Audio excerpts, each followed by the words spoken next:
Creo que ya va a empezar. Ok, cambiamos de lugar.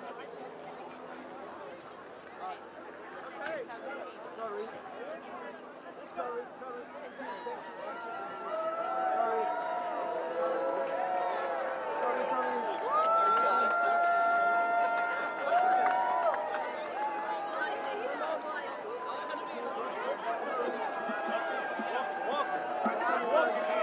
Hey guys, we're not marching yet. We're just moving down to get more people to move.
Vamos bien. Ok.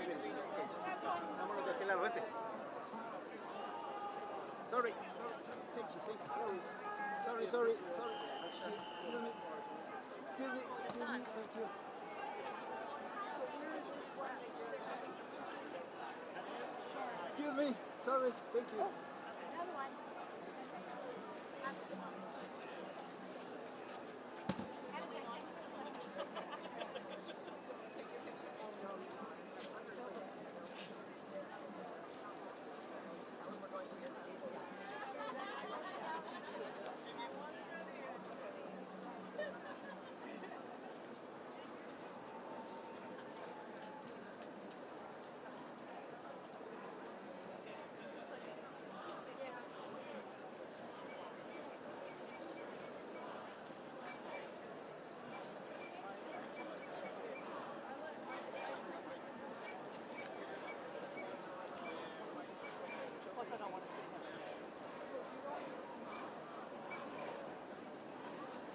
Tenemos que avanzar porque como que se adelantaron. Sí, mi amor, ya sé.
yes, yes, yes. Very good.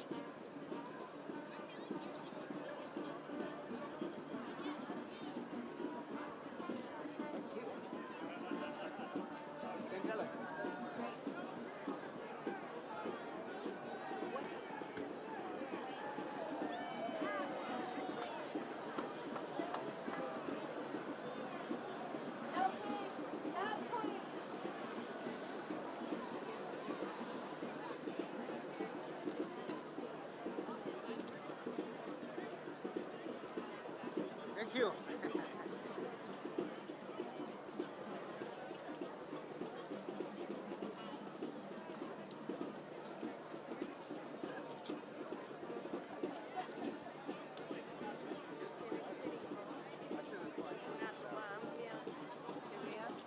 Toda completa.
pasar el tripié.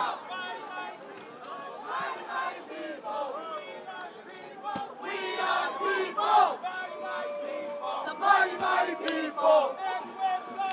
Everywhere.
Are you sure?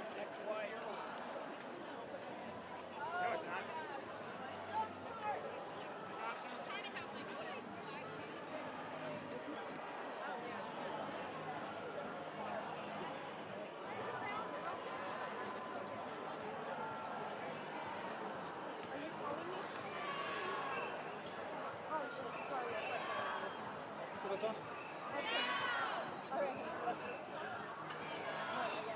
Ah, pensé que querían algo.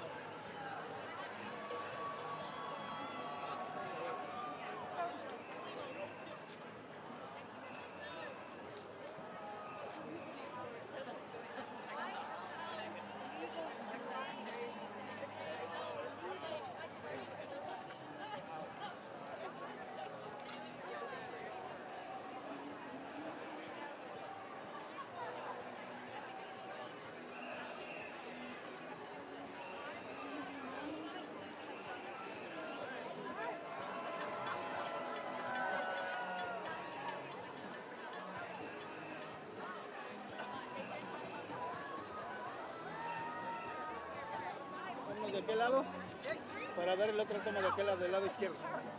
Vente.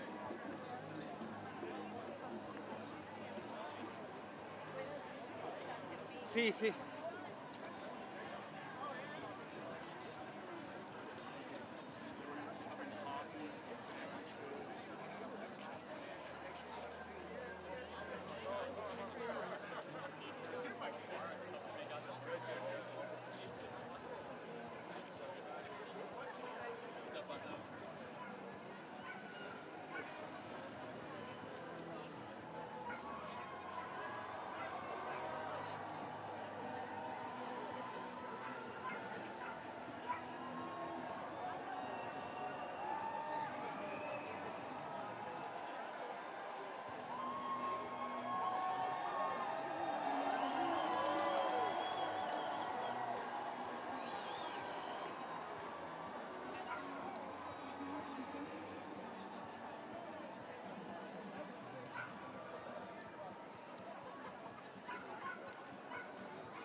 Hey guys, I want you to try something, okay? Sorry for destroying your ears. I'll pay your hospital bill. Okay. So, I want us to note a couple of other people. Who else do we want out of here other than just Donald Trump? Throw in a name. J.D. Vance has got to go. Hey, hey. Ho, ho. Who else? No other names? Yes, all of them have got to go. The ruling class has got to go. I like that. So, I'm bringing this out to note something. We are unified and united from different parts of the city, different parts of the state, even in different parts of the country, because we know this is mass overturn of power by this current administration.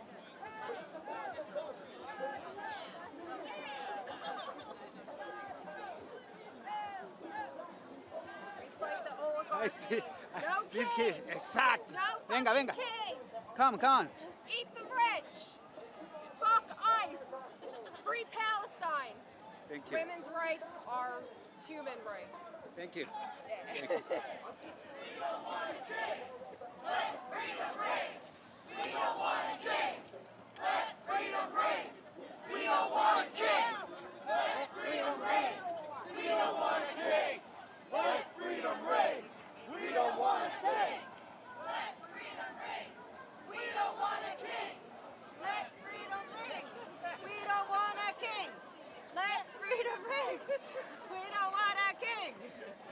Come on, come on. Thank you. Let freedom ring. We don't want a king. Let freedom ring. We don't want a king. Let freedom ring. We don't want a king. Two. Let freedom ring. Come on. We don't want a king. Let freedom ring. We don't want a king. Let freedom ring. We don't want a king. Thank you. Let Thank you. freedom Thank you. ring. We don't want a king.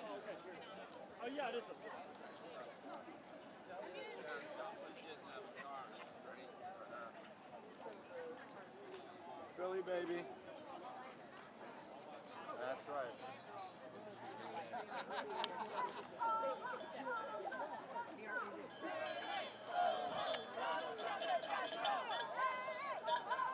Donald Trump has got to go. Hey, hey. Donald Trump has got to go. Hey, hey. Ho, ho. Donald Trump has got to go. Hey, hey. Ho, ho. Donald Trump has got to go.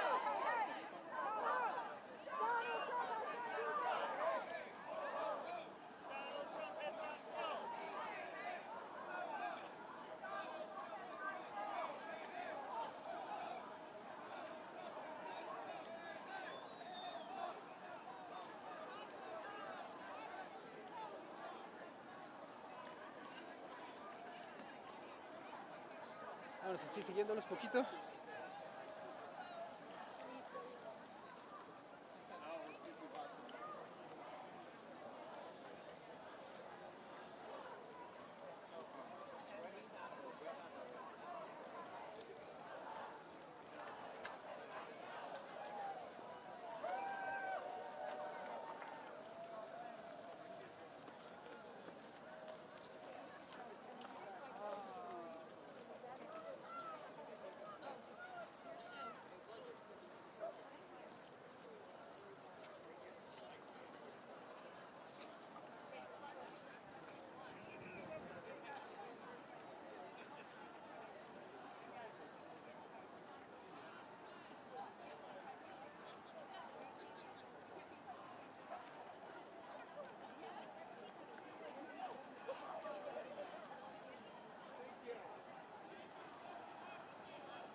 Thank you.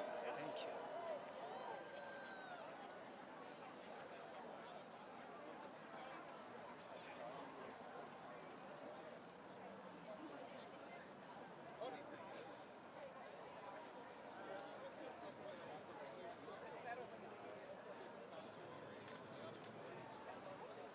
Thank you.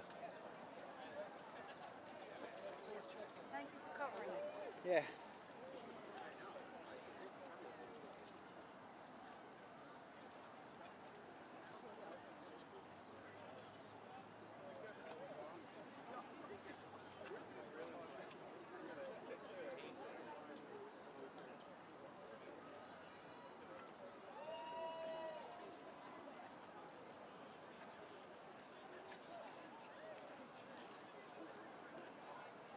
Thank you.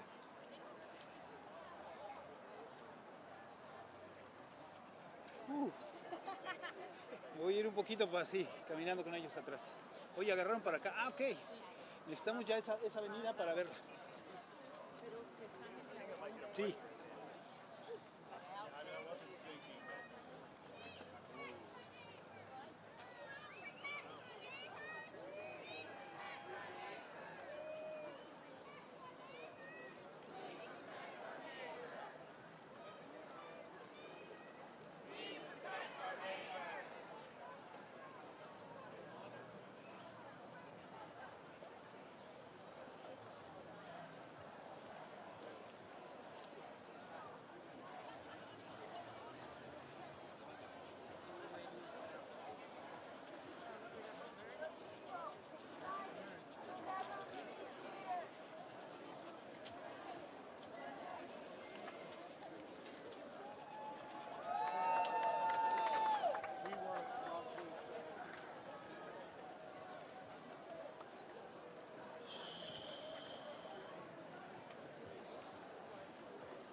Feels ugly and bad at me. Just call it out.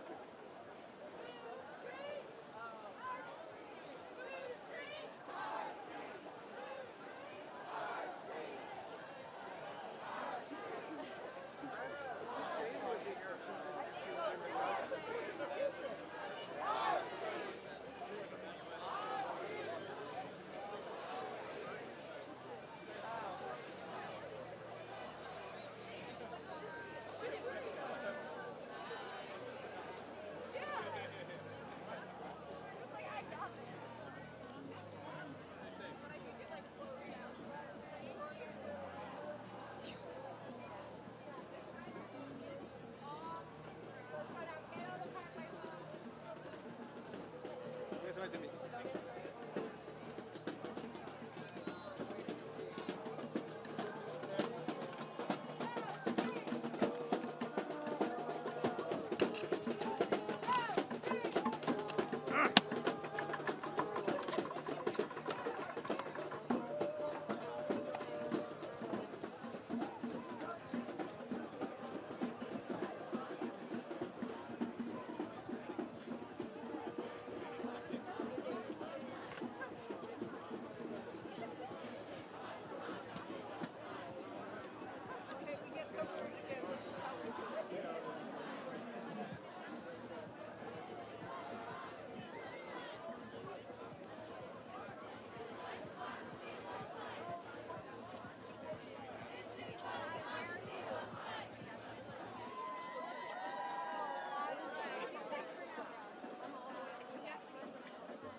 I'm waiting for you. I'm trying to wait for you. I'm trying to stay in one place. You're behind the marker. Oh, you are? Over to the left of the bumper. Freedom. There's a big carrot. That's what I thought. I don't see it at all.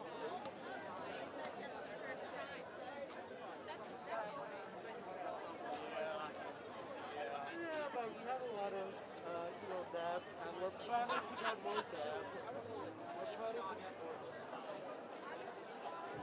Quiero hacer una toma. No encuentro dónde. No encuentro dónde.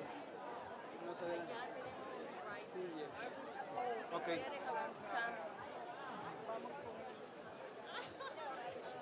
Espérame, voy a subir este, espera.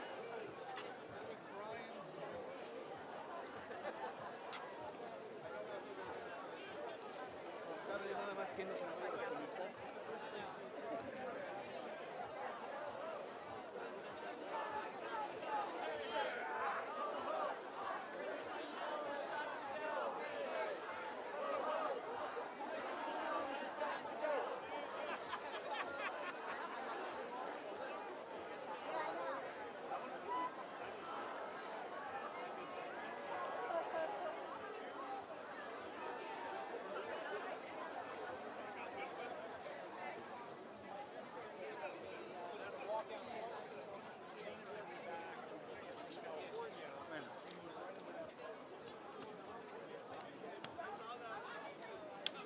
Sí, amor, gracias. Oh, okay, there you go.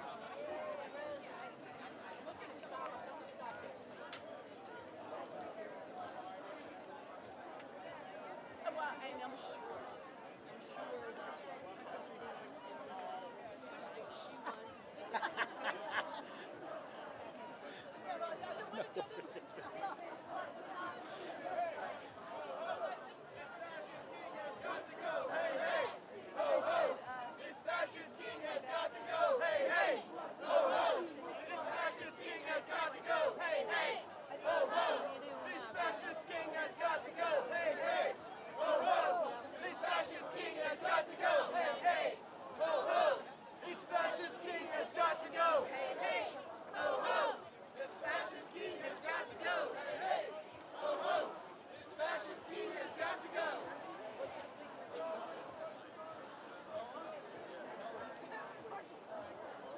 Thank you.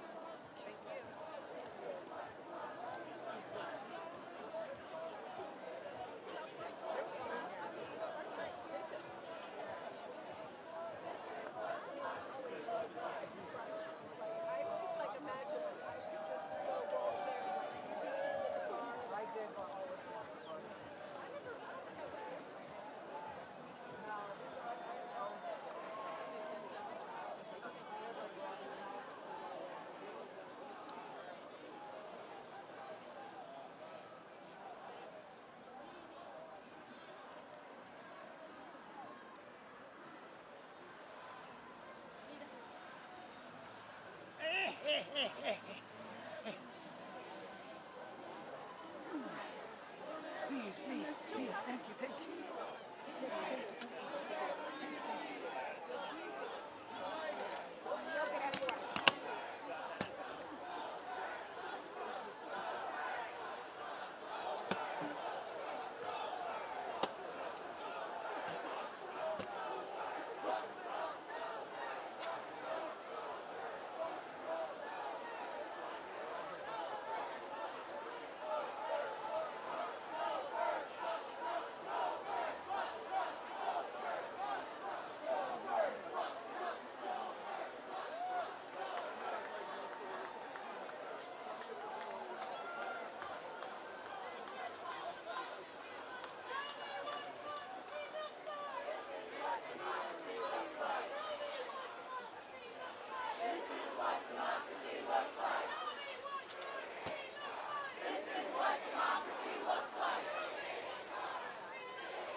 Sorry.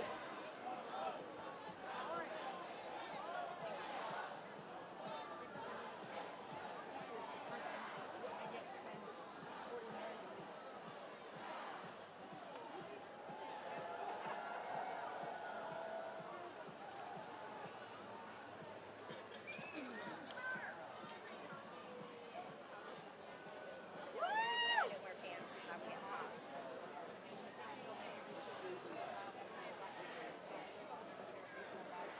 Thank you, thank you.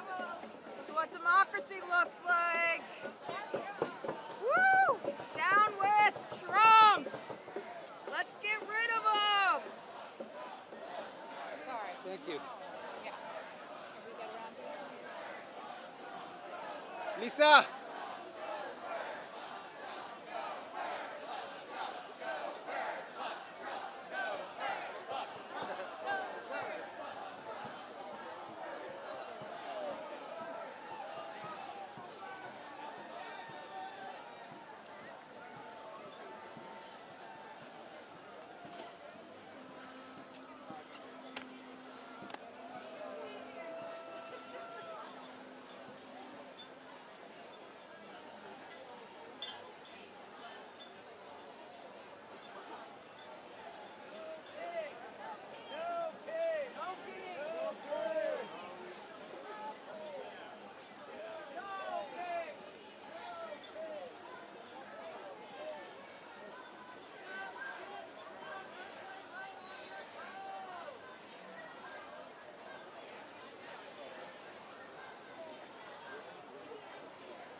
Thank you.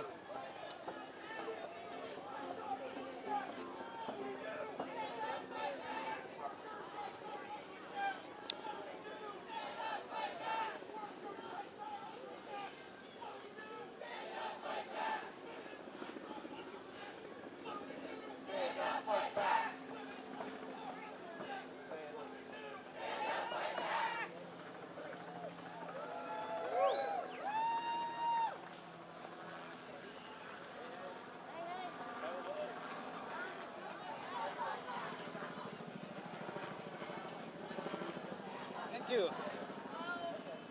Cool.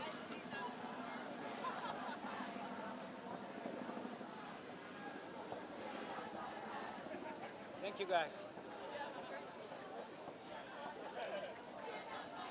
Watching you.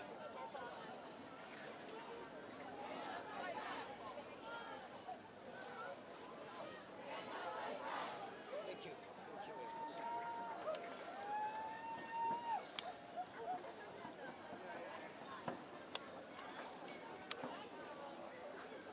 Thank you very much.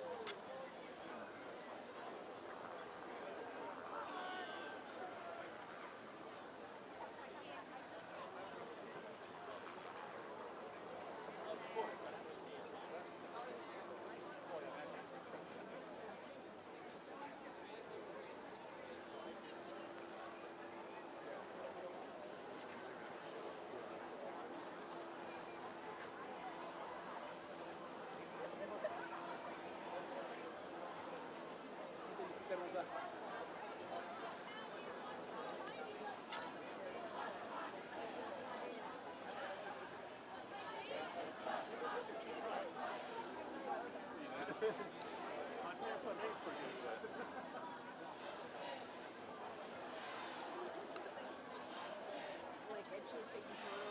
Pedro, sorry.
Thank you.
Tengo que limpiar el lente.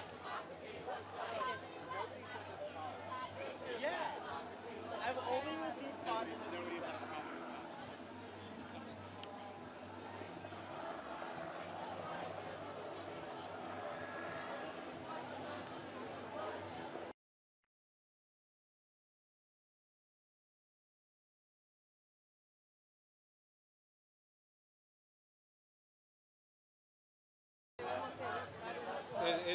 templete, ¿no? Sí. Sí.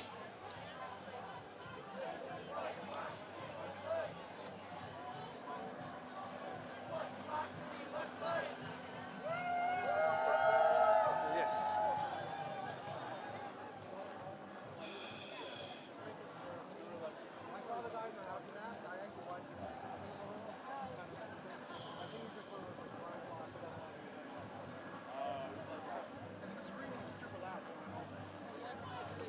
O sea, ¿sí vamos a entrar o qué? ¿Será que nos dejan entrar nosotros por acá? Están las bardas de metal. Sorry.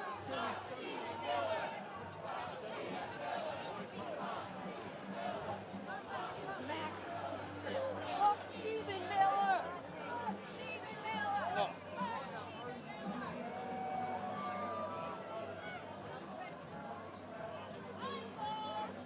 Ya te fijaste que son dos entradas, para acá y para allá.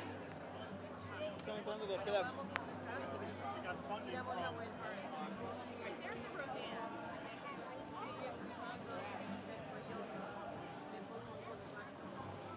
Si quieres, dame el tripito. No.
With Indivisible.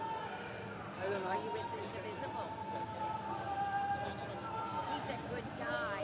He's a good guy. Show. Woo!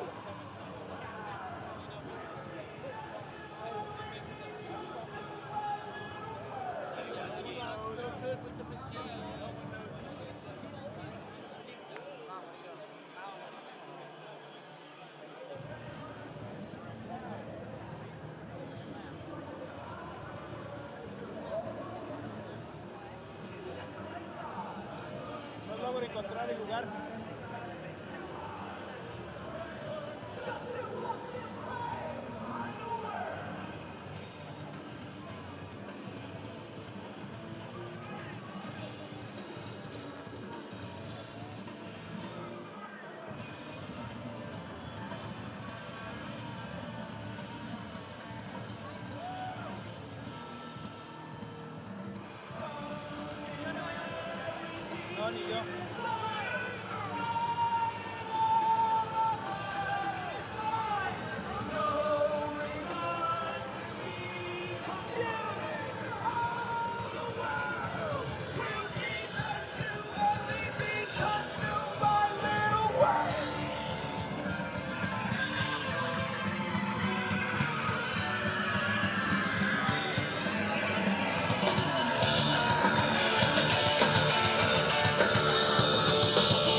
this rally. Please note that there are water stations at 24th and Pennsylvania and Eakins Oval and Martin Luther King Drive. Also, there is a staff medical team at the Ahí está una cámara hasta arriba. Eakins Oval. Pero es el In the tripié. event of a medical emergency, look for one of our event volunteers in the green reflective vests or helmet. For those who need to board buses after the program, please proceed down Kelly Drive to the bus staging location behind the museum. Thank you for joining us, and our program will begin soon.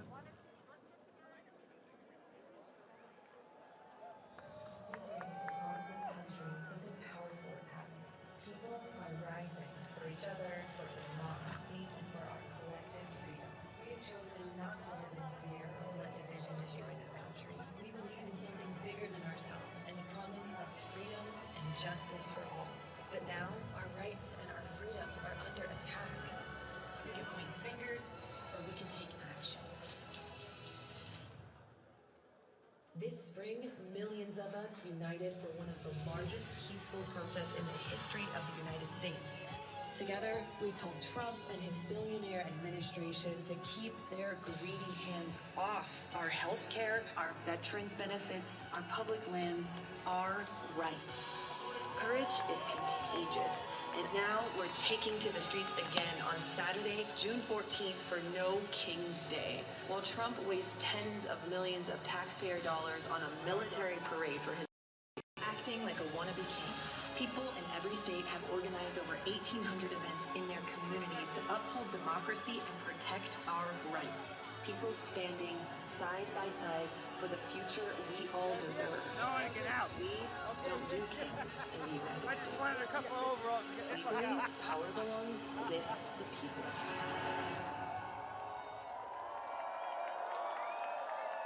Please welcome Bishop William Barber, President of Repairers of the Breach, and architect of Moral Monday. Today he comes in his capacity as a minister and bishop in the church.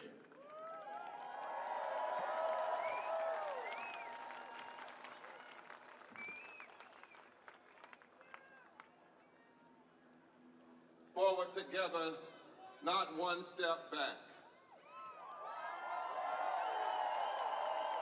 Before I say anything today, I want us to take a moment and consider the violence that we heard about this morning in Minnesota. I want to ask Reverend Della Owens if she would come and read the name of those who are now deceased. And we want to take a moment of meditation and reflection.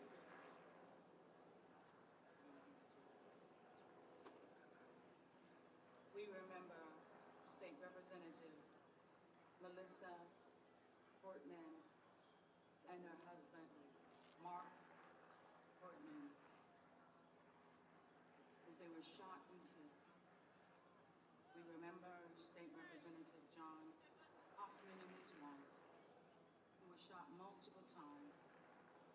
They have gone through surgery, and we are very optimistic about their survival.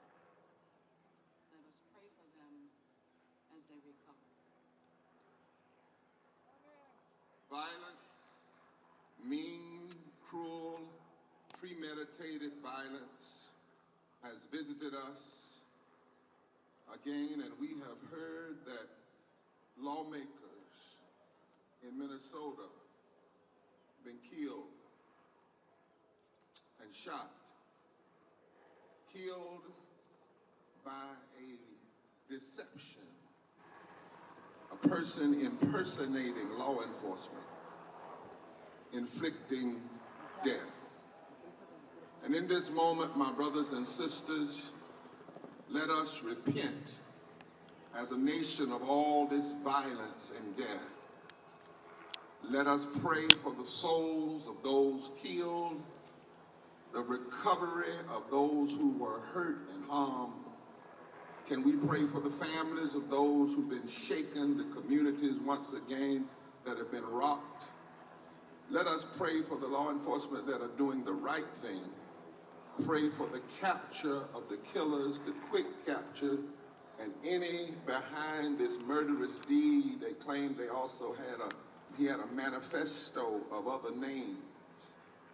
Let us pray that the hearts of elected officials to find the heart to set aside the politics of violence and greed and corruption and hate and death, and that we can find a way to do like we're doing here today and be one humanity. My faith in times like these says to be still and know that God is a very present help in the time of trouble.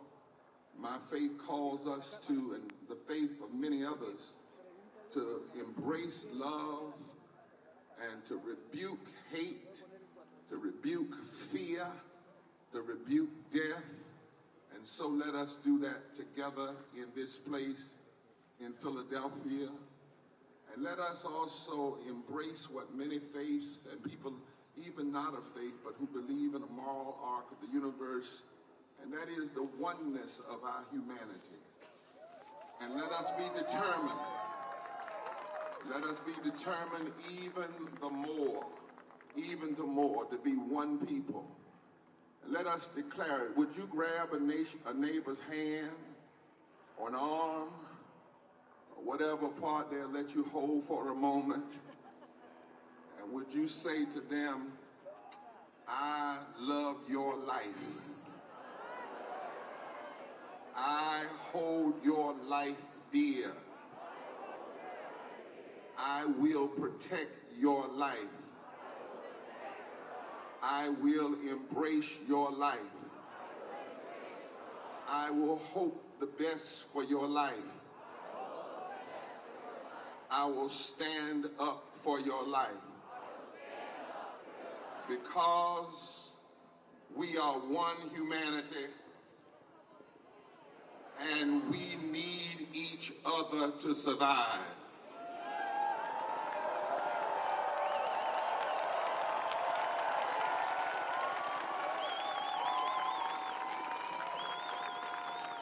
To my friend Ezra Klein and his wife, and all you gathered today, we the people cannot bow.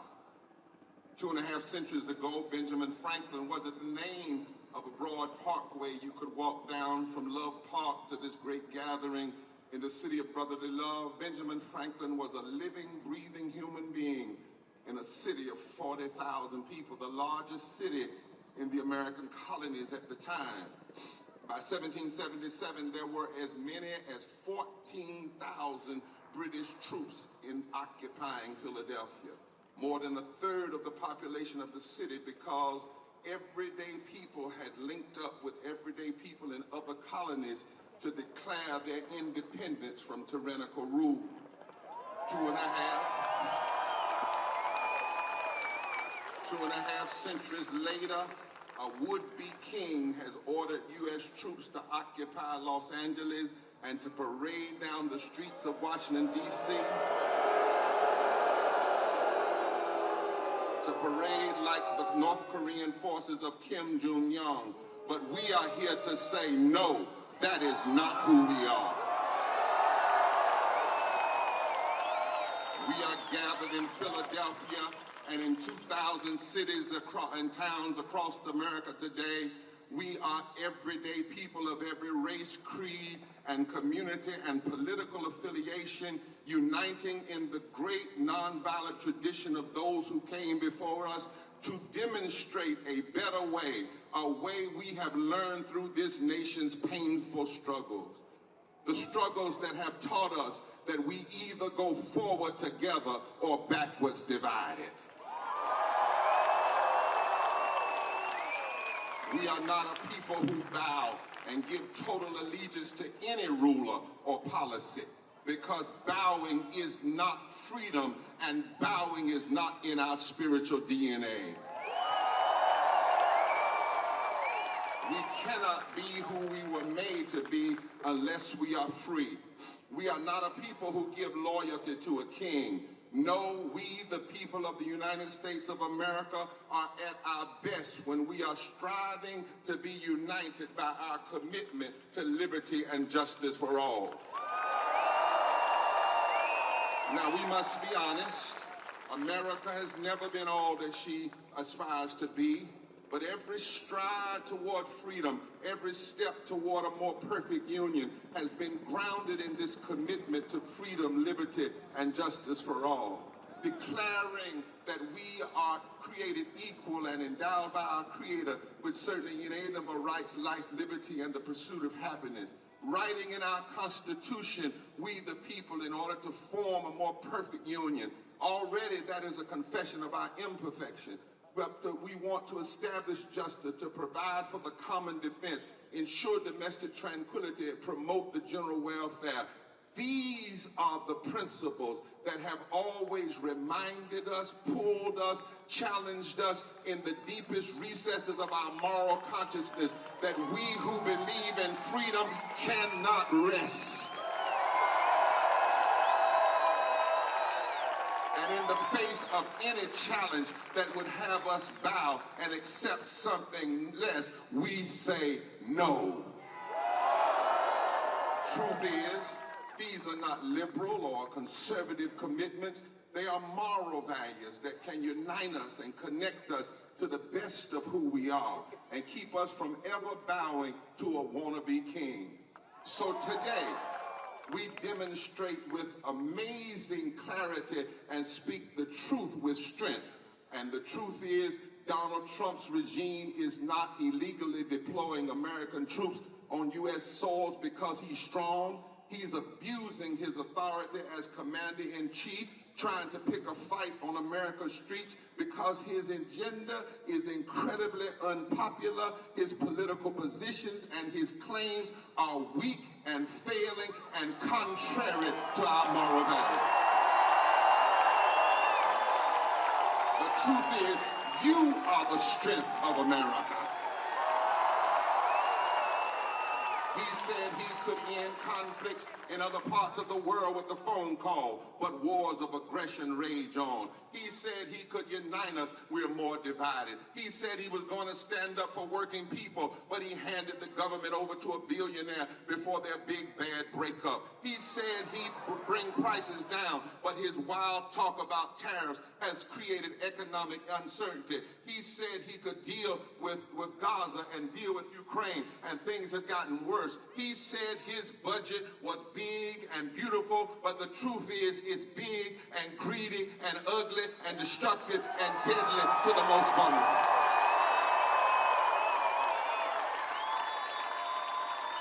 Ezra joined us last week as we've been gathering for Moral Mondays in D.C. since this big, ugly budget bill has been before Congress. They have arrested us, but they've not stopped our prayers or our prophetic critique to arrest the consciousness of America. Americans are learning the details of how this big, ugly, deadly, bad bill would kill tens of thousands of people in our communities by stripping health insurance from 15 million Americans, closing hospitals, slashing nutrition assistance programs, leaving millions of hungry children, cutting thousands of jobs supported by green energy crisis. And according to a report from the public health scholars at Yale and the University of Pennsylvania, the cuts to health care alone would kill 51,000 Americans next year. And the more people learn about its details, the less popular Trump's signature legislation becomes law, and his attempt to move more money from the poor and working poor to the wealthy than was transferred during chattel slavery. And because of this, you cannot be silent, and the cries of the people will not be silenced. That is why this regime is in panic, and when an authoritarian is weak, he will do anything to get attention. But we don't have to give Trump and MAGA what they want. We don't have to bow by waving a flag at his parade. our demonstration of moral strength is in opposition to the tyranny that threatens our very existence as a country. And this kind of gathering can unite us in a moral movement to save America. And we will not stand down, not now, not ever. Because the truth is, when it comes to the need to stand up for the Constitution over a ruler who would ignore the courts, we are indivisible. When it comes to the need to repair breaches between those who have health care and those who don't, we are indivisible. When it comes to the conviction that everyone deserves to be treated with dignity and respect, we are indivisible. When it comes to our commitment that no child should go hungry in this, the richest nation in the world, we are indivisible.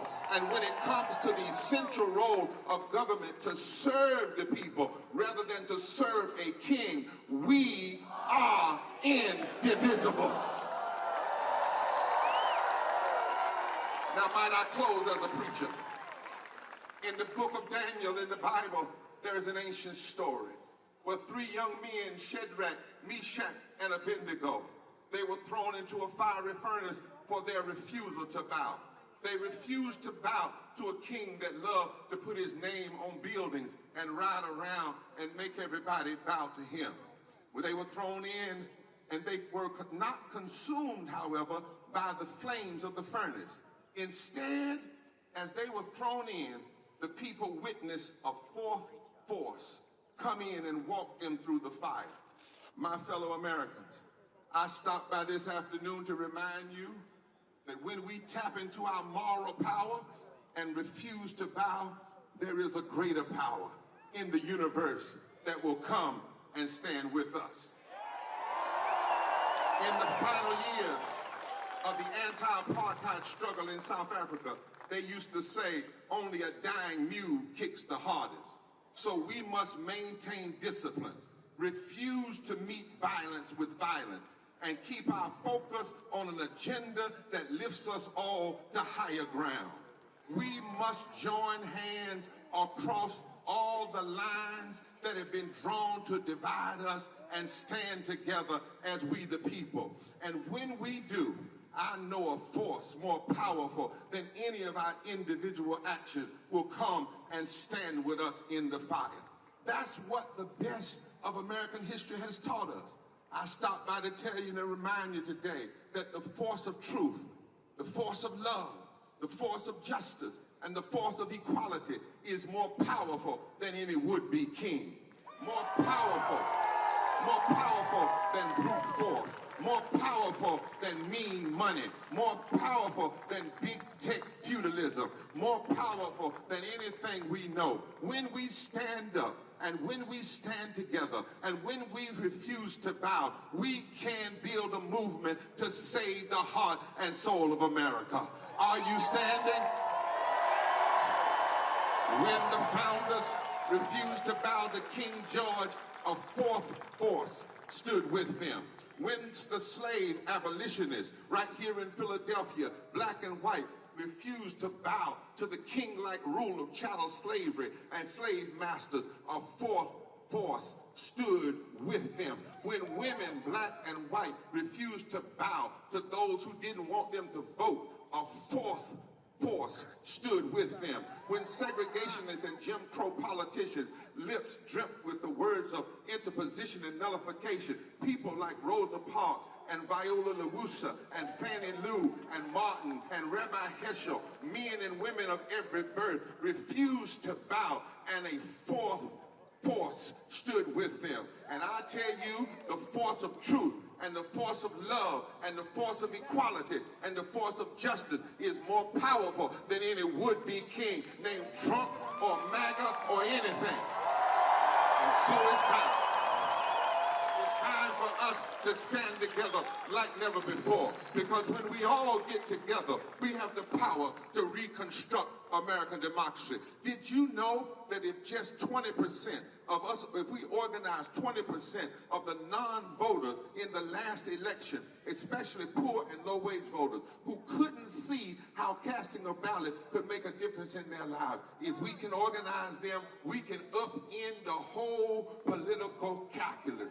If we go to every state, not just the so-called swing state, but every state. And if we win back some of our confused friends, we can upend the whole political calculus. If we refuse to bow and stand up for policies that make life better for every American, if we come together just one more round in history to fight for the heart and soul of this democracy, I declare unto you that when the work is done, when we finish organizing, when we've done praying and preaching, when we finish marching, when we finish registering voters, when we finish our nonviolent action, I guarantee you truth will win.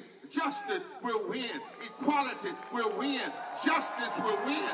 And on that day, we will truly be one nation under God, indivisible, with liberty and justice for all. Stand! Stand! Stand! Stand!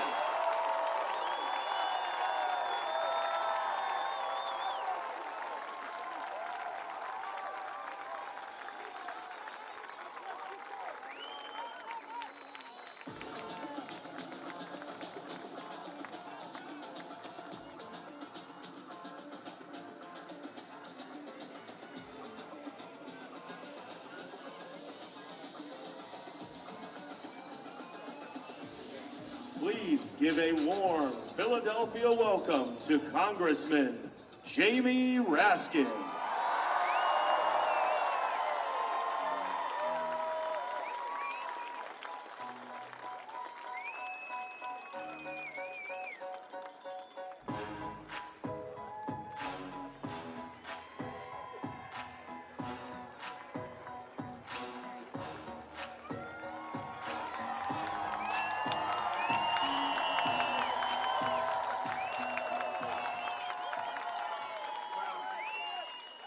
Hello, Indivisible.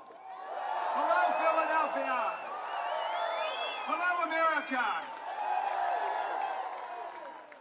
I represent Ezra and Leah in the United States House of Representatives, so I like to think of myself as the congressman from Indivisible. But I came to Philly because it's a tough and a loving city, and you know how to topple kings here.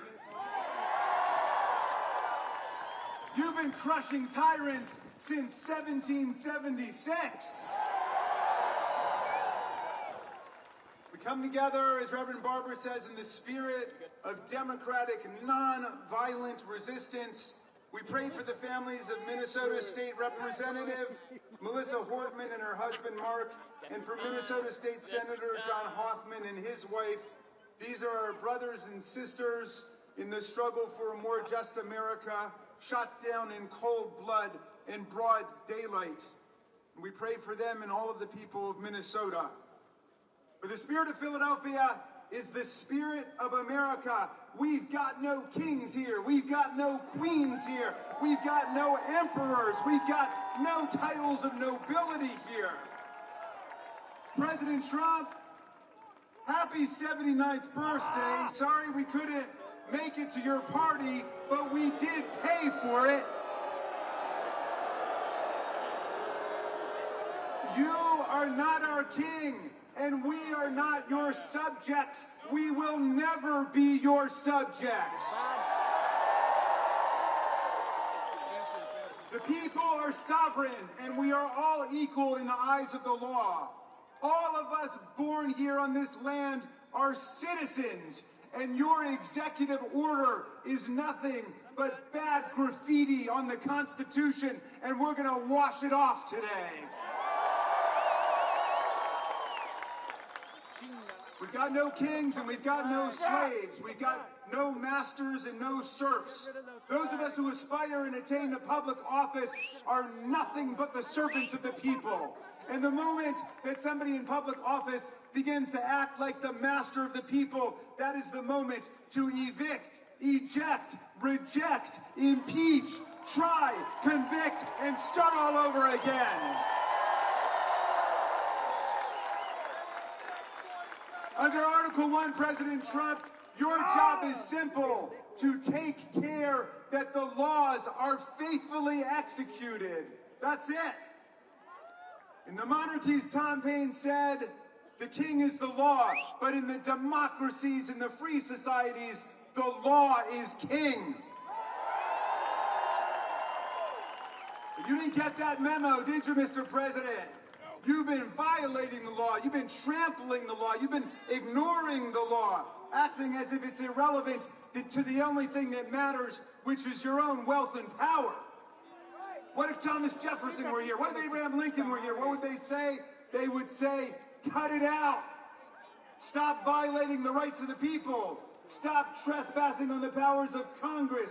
Stop staging provocations against the members of Congress and other parts of the government. Stop violating the orders of the courts.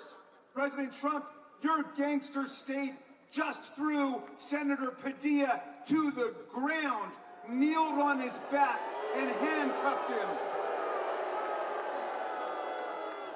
Your agents barged into Congressman Nadler's office and handcuffed and traumatized his young staffer. Your guys arrested a judge in Wisconsin. You indicted Representative LaMonica MacGyver from New Jersey on phony charges, and she now faces 17 years in prison. You're terrorizing American communities with masked men in unmarked cars arresting people without warrants. You pardoned 1,600 felon rioters and insurrectionists who brutally injured 140 police officers on January 6, 2021. You're auctioning off pardons to Republican criminals in D.C. like they're selling cheesesteaks in Philadelphia. You're a billion-dollar crypto king now who dropped dozens of charges against crypto scammers. And now you want to fly around on Bribe Force One, an illegal $400 million jumbo jet grift from the emirs of Qatar. You sent the Marines to California. You hijacked the National Guard there. You threatened to seize the lawful power of the governor of California, the mayor of Los Angeles, and the chief of police, and you threatened to send heavy force to cities all over America this weekend to remind us of your love. But you know what? I don't see anybody trembling in Philadelphia today. I don't see anybody hiding behind the couch crying bone spurs today. It's raining and I see nothing but tens of thousands of patriots wherever I turn. And we paid for our own rally today. It's not on the taxpayers. We marched with millions of people across America to celebrate not the people in power, but the power of the people. We march in cadence with the great civilizing, nonviolent movements of American history, the abolitionists, the suffragists, the bonus marchers, the civil rights movement, the women's movement, the labor movement, the peace movement, the women's march, the environmental movement, the LGBTQ movement, March for Our Lives, and the climate movement. We may not be founding fathers in the 18th century, but we are founding fighters in the 21st century. So what do you say, Philly? You ready to fight back? You want a gangster state, or do you want free speech and democracy in America? You want a king? You want a king who thinks, like all kings, that women are his property and he can grab whomever he wants, wherever he wants? Or do you want a democracy run by strong women and strong men, strong enough to be the allies of women and not their attackers and harassers? You want a king who stages coups and insurrections and lies about elections? Or do you want a constitutional right to vote in America? Free from all the gerrymandering and voter suppression. Do you want an imperialist takeover of Greenland and Canada and Panama? Or do you want statehood for Washington, D.C. and Puerto Rico?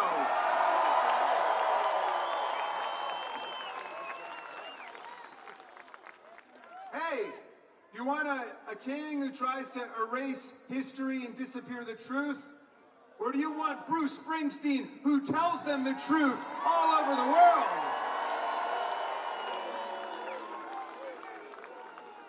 You know, Donald Trump never talks about the framers because he knows nothing about them.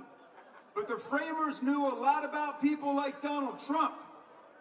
Sometime between now and the 4th of July, Mr. President, you must read the Declaration of Independence, because Thomas Jefferson could have been writing about you. He told the people of America to rise up against King George and his lust for absolute tyranny. Jefferson denounced a king who, quote, sent swarms of officers to harass our people, who kept amongst us in times of peace standing armies without the consent of our legislatures, and quartered large bodies of armed troops amongst us. A king who cut off our trade with all parts of the world and imposed tariffs and taxes on us without our consent. A king who excited domestic insurrections against us. A king who repeatedly obstructed the laws of naturalization of foreigners to our land. A king who tried to make judges dependent on his political will alone. Yes, Donald, the Declaration and the Constitution were written by people who wanted to stop criminal bosses like you from taking state power. We the people, in order for a more perfect union, establish justice, ensure domestic tranquility, provide for the common defense, promote the general welfare, and preserve to ourselves and our posterity the blessings of liberty, do hereby ordain and establish the Constitution of these United States of America. That's our preamble. That's our mission statement. And the very next sentence in Article 1 provides all legislative powers shall be vested in a Congress of the United States of America. The People's Branch, the lawmaking body for whom the president works as an executive.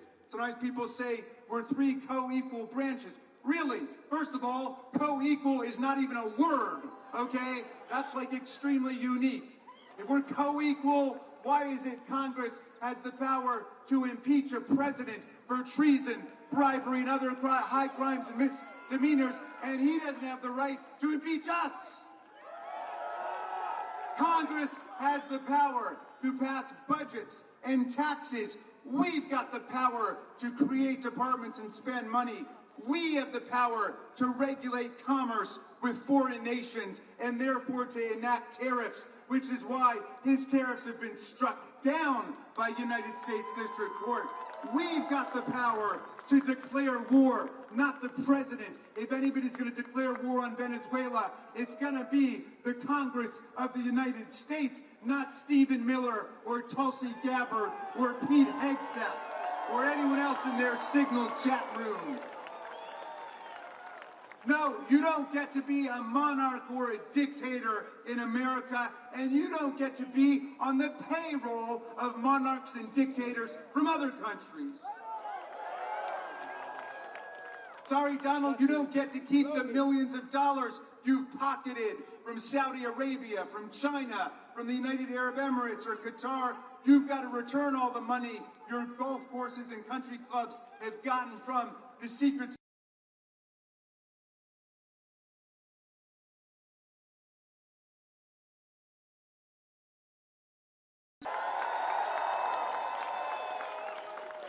His son, Donald Trump Jr., says, my dad doesn't even accept his salary. I'm sorry, that's all he's allowed to accept. The framers were clear. You get paid by the people of the United States to whom you owe a duty, not Putin and the kleptocrats of Russia, not bin Salman and the theocrats of Saudi Arabia, not Orban or the autocrats of Egypt and Turkey. The framers wanted an undivided duty to the American people. You can't sell out our Constitution to build your luxury hotels in Gaza or a golf course in Greenland. My friends, the people are winning all over America. The bullies are on the run. We ran Elon Musk out of town. And Musk now says that Trump should be impeached, and Trump says that Musk should be investigated for his tens of billions of dollars in federal contracts, and for once, they're both right. My friends, fascism will not be the end of American democracy. American democracy will be the end of fascism. We will stand up for democracy and human rights and freedom all over the world. We will stand with President Zelensky and the people of Ukraine against Putin's filthy, bloodthirsty invasion. We will stand with the people of Greenland, the people of Europe and Africa, the people of Canada and Mexico for our common right to trade with each other, to respect each other, to travel and migrate and seek asylum without fear and without terror. We are the ones fighting against terror and tyranny today. And I look at you today, Philadelphia, and I know we are winning. We are winning. I will leave you with the words of the great Tom Paine, who my son Tommy was named after. And Tom Paine got to this beautiful city in 1774, 2 years before the American Revolution. He fell in love with your city, and he fell in love with this land. He said, if America lives up to its values and its ideals, it will become, he said, an asylum to humanity. Not an insane asylum, mind you, okay?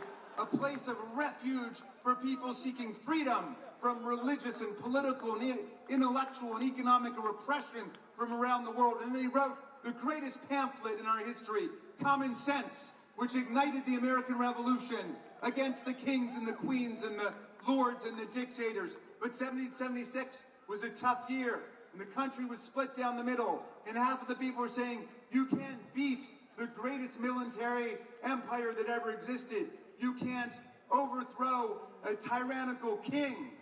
It won't work, they said. But half the people said, let's give it a try. Let's pledge to ourselves our lives, our fortunes, our sacred honor to build a government that rests on the consent of the governed and the rights and the freedoms of the people.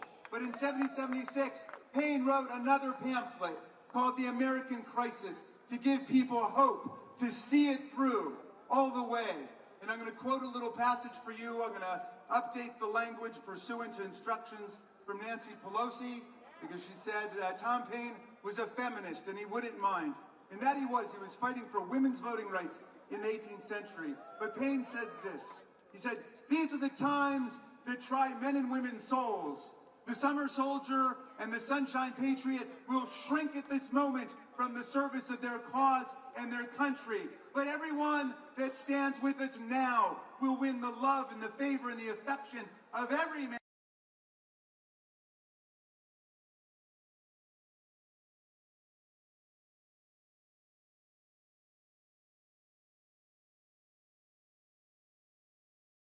Will be our victory. That victory will be ours, Philadelphia.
ago, on the 60th anniversary of the March on Washington, thousands gathered on the Mall, not in commemoration, but in rededication.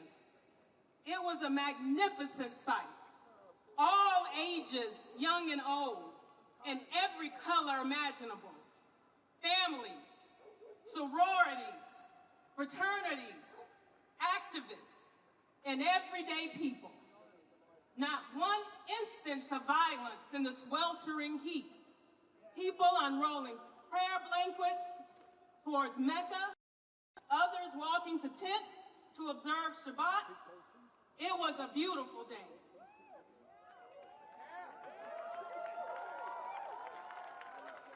And 700 miles away in Jacksonville, Florida, a gunman with a swastika carved into his weapon opened fire in a predominantly black community and shot dead 3 people. Same day, same country. A tale of 2 Americas, much like the tale of 2 wolves. You all have heard the story, right? We talk about it a lot in our home, and it goes that a Cherokee grandmother told her granddaughter about a battle that goes on inside every person. My child, she says, the battle is between 2 wolves.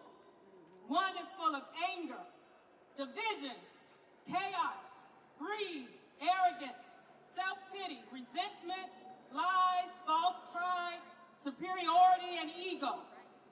The other is full of joy, peace, love, hope, serenity, community, kindness, benevolence, empathy, generosity, truth, compassion, and faith. The granddaughter thought for a moment and asked, well, which wolf wins? The grandmother pulled her close and said, the one you feed.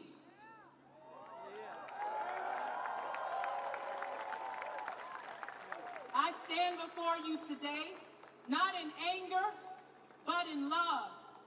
Not the sentimental kind, but a bold, unwavering, truth-telling love. A mother's love, a people's love, a love that says, I will fight for you, even when I don't know your name.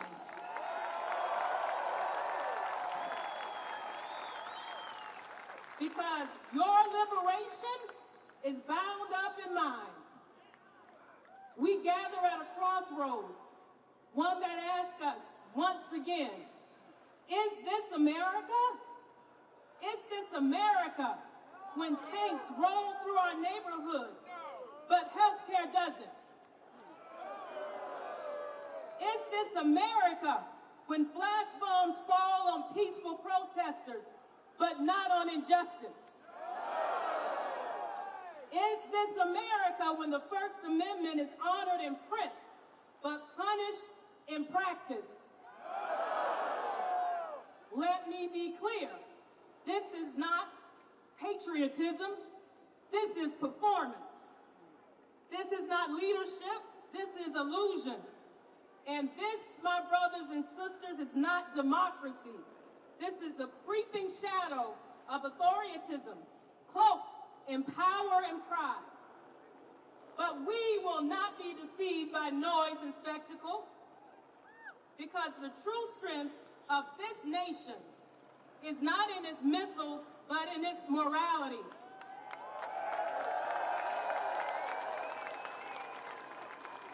Not in its parades, but in its people.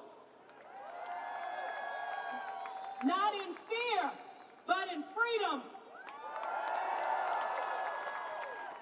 It's been a long few months, and I hear so many of us talking about anxiety and depression and despair. But when I despair, I remember the words of Gandhi. There may be tyrants and murderers, but in the end, they always fall.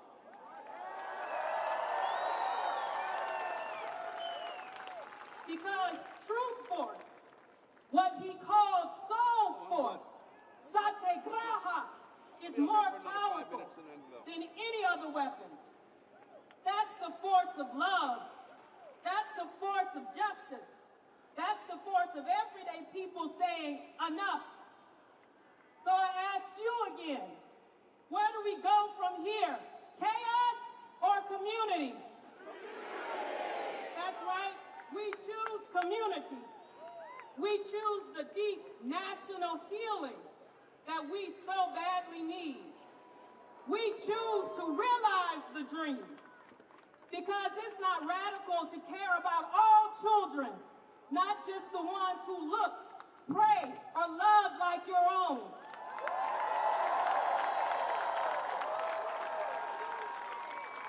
It's not radical to believe in the words carved on the base of the Statue of Liberty. Give me your tired, your poor, your huddled masses yearning to breathe free.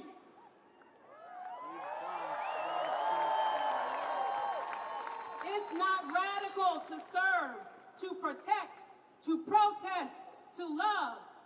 No, it's not radical, it's American.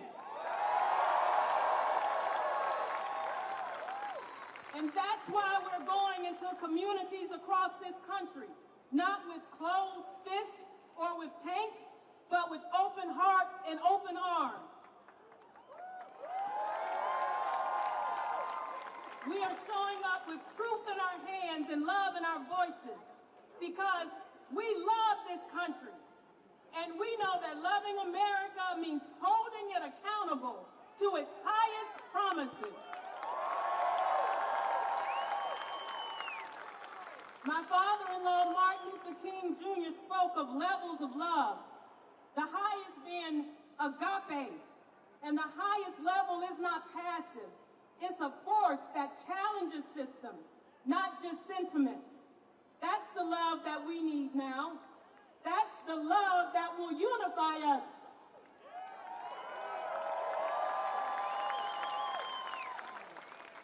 So let us raise our voices, not in hate, but in hope.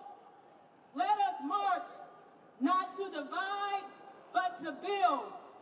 Let us love, not to escape the struggle, but to endure it together.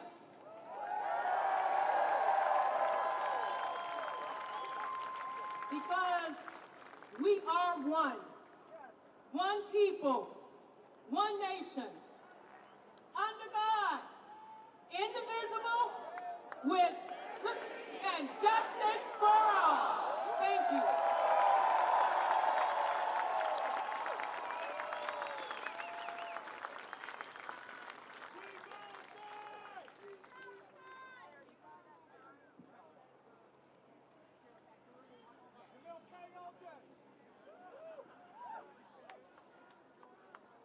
Good afternoon.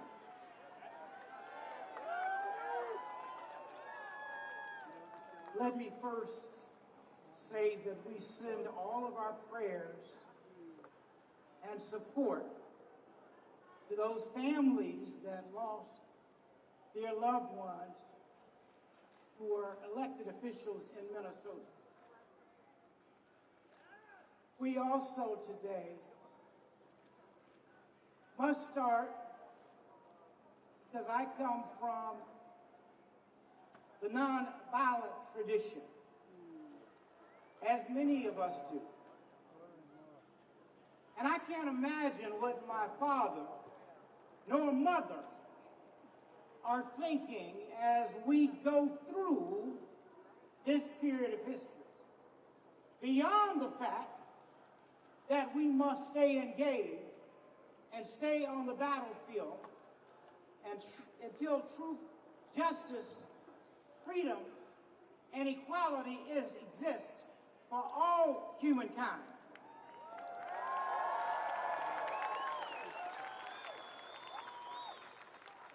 I am deeply honored to stand with you today in the city of brotherly love.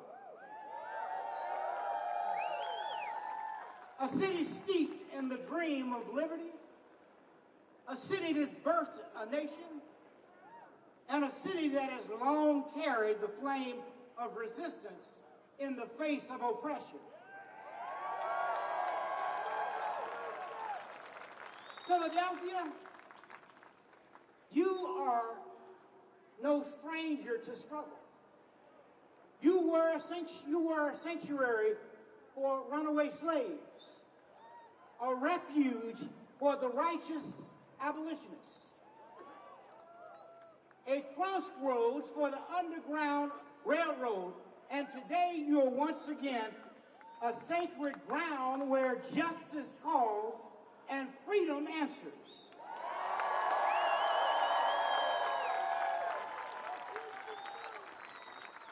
So it is only fitting that we gather here today, not in fear, but in faith, not in despair, but in defiance.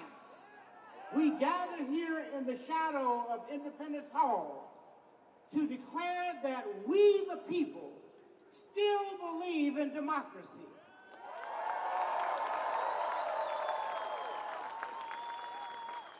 We still believe in justice. And we still believe in a nation without kings, without tyrants, without rulers who place themselves above the law. We are here to say this land belongs to the people, not to the monarchs, not to the autocrats, not to strong men, but to the people.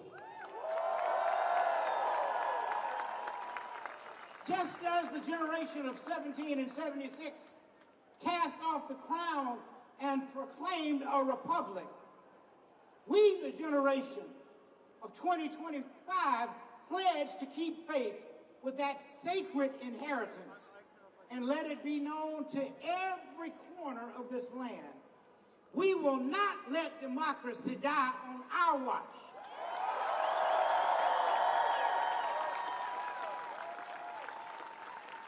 Yes, we're deeply troubled, my friends, by efforts to use fear as a weapon, to use immigration as a scapegoat, to silence the voice of the people through martial force. But we are not afraid, we're not intimidated, and we will not be moved. We will stand, we will march, we will sing, and we will speak peacefully, powerfully, and persistently until justice rolls down like waters and righteousness like a mighty stream.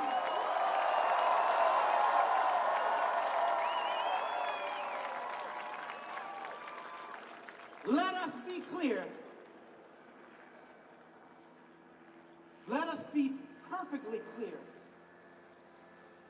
that to deport anyone without due process is not only illegal, it is immoral.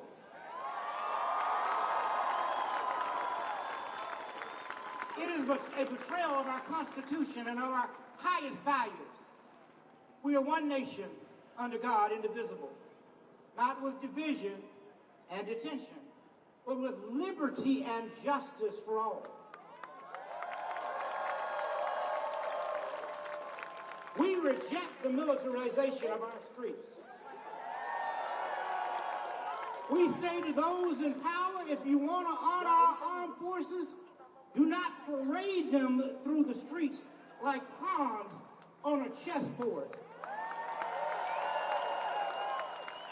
Honor them by caring for their bodies, their minds, and their futures. Honor them by protecting democracy, not parading over it. Let us use those hundreds of millions of dollars not to inflate egos, but to uplift the people.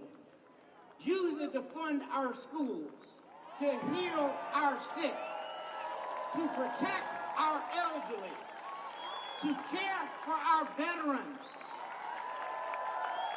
That is real patriotism. That is real love of our country. And I say to every protester, every marcher, every dreamer in this moment, commit yourselves to nonviolence. not merely as a strategy, but as a way of life. My father taught us that nonviolence is the sword that heals. It is the weapon of the strong. It turns enemies into friends and injustice into redemption. Every gain of the modern civil rights movement that was made was won through disciplined, determined nonviolence. Nonviolent love, I should say. Remember, the forces of repression are watching for us to slip up. They're waiting to point at a broken window and ignore a broken system. They're waiting for an excuse to crush what they cannot control. We must not give it to them. Even one act of violence can undo the moral power of 1,000 voices. So let our protest be loud, but let it also be loving.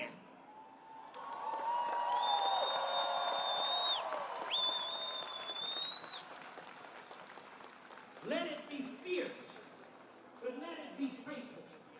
Let it be firm, but never fueled by hate. So train your hearts in the discipline of peace. Prepare your minds for the long road ahead. And walk together, children, don't you get worried. But there's a great camp meeting in the promised land of justice. So as I close this afternoon, I want to say to you, have faith in democracy. Have faith in the power of the people. Have faith in truth over lies, light over darkness, love over hate.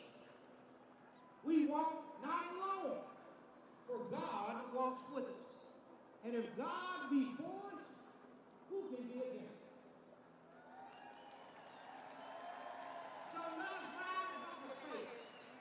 Let us march on with courage.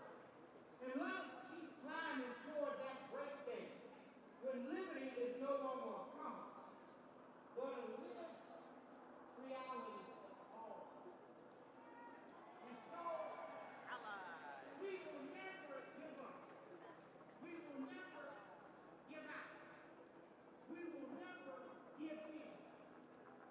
We must keep Para hacer la toma de arriba.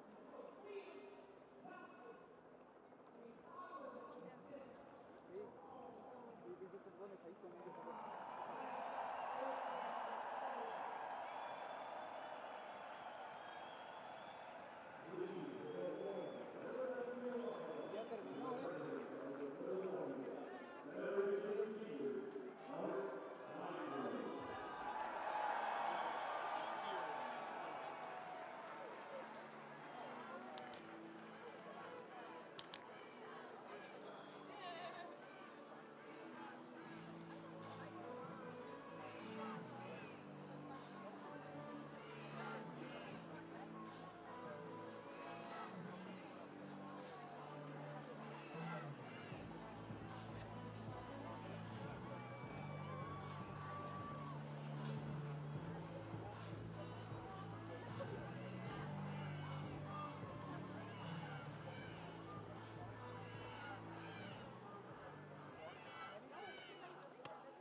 mensajito, Luisita, por favor.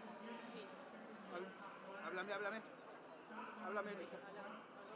Ahí estamos, perfecto, perfecto. ¿Dónde me quieres? Ahí estás bien, ahí estás bien. Ahí.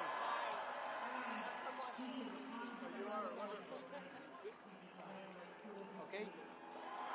Ok, perfecto, gracias. Un segundo. Ok, listos, grabando, Luis.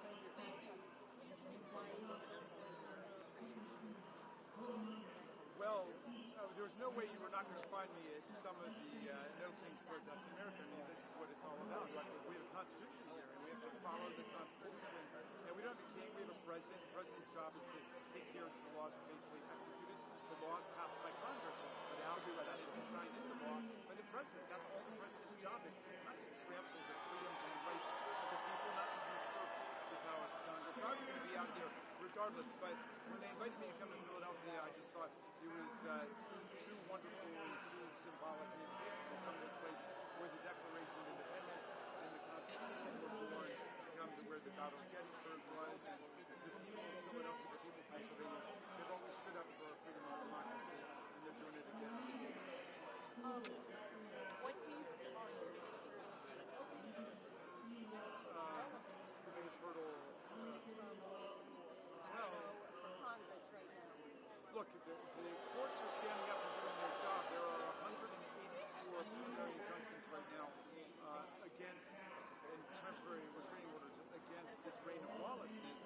And, you know, if we knew that Trump and his administration were going to comply with all the judicial orders, then we could feel pretty confident we could struggle our way through. But they have been, you know, doing a do-si-do, 1 foot in, 1 foot out, sometimes complying, sometimes not. We got to make sure that judicial independence is respected and that the orders of the courts are respected. But fundamentally, we're not going to be able to rely on the courts. We need people all over America, not just in my beautiful home state of Maryland, the free state, not just in Pennsylvania, but in every state of the Union, and stand up for democracy and freedom and the rule of law in the country.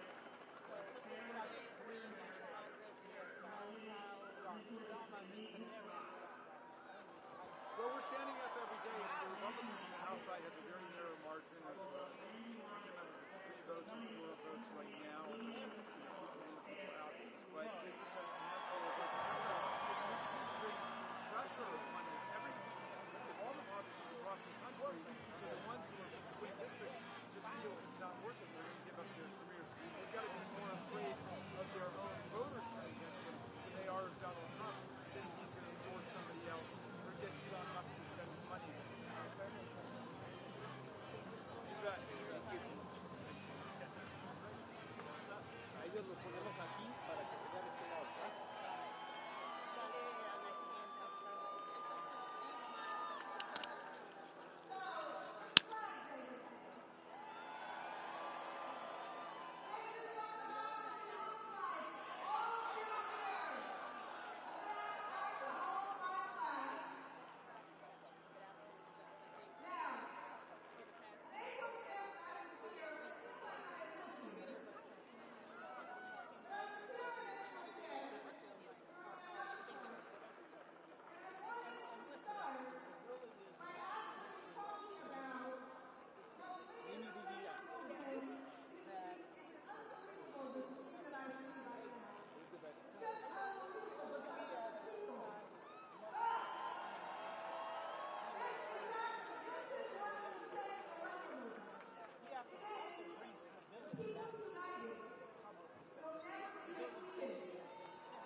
Perfecto.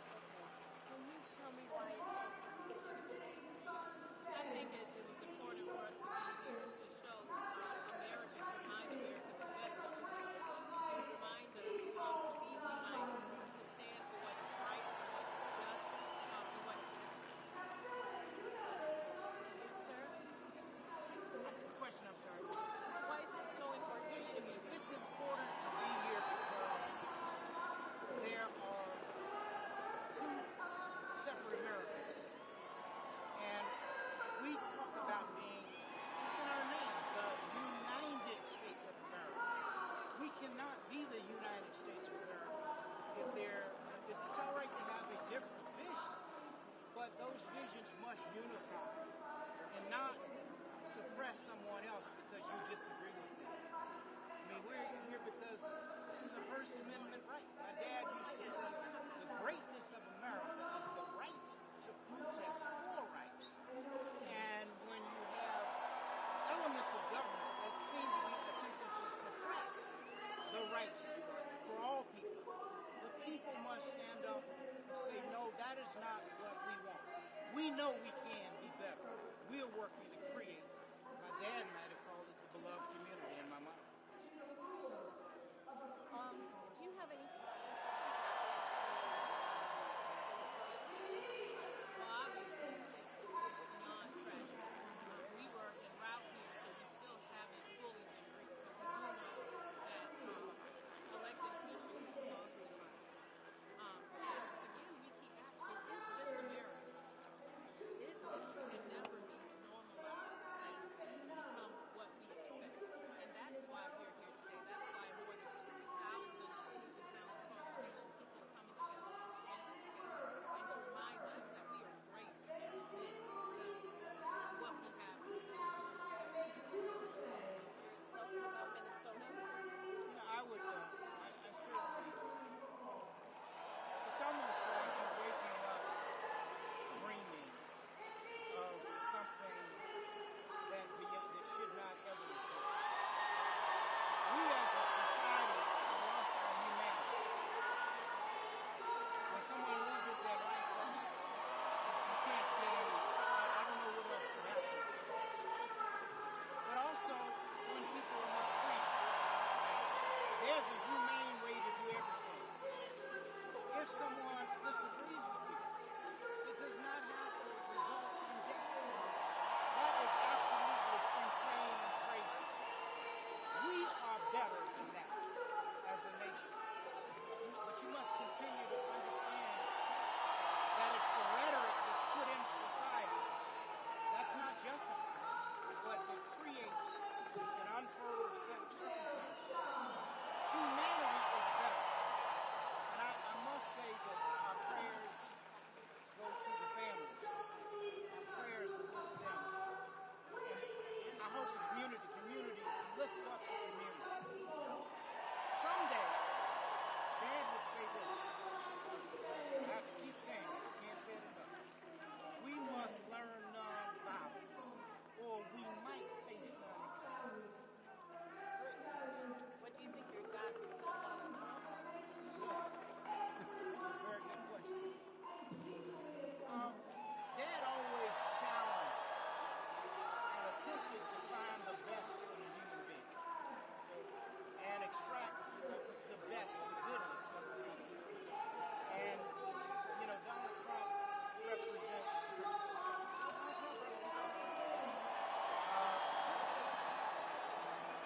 Dad would bring together people to challenge him on things that he felt were wrong and that were hurting the masses of people.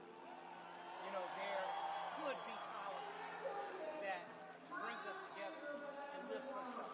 I mean, I think Dad would be very concerned, and Mom, I should say, about children being in schools. You go and track them and divide their families. What kind of humanity, human being does that? Orders that. There's a constructive way to address some illegal scenario. And I feel personally, I don't even know how you call people aliens. Aliens is another thing.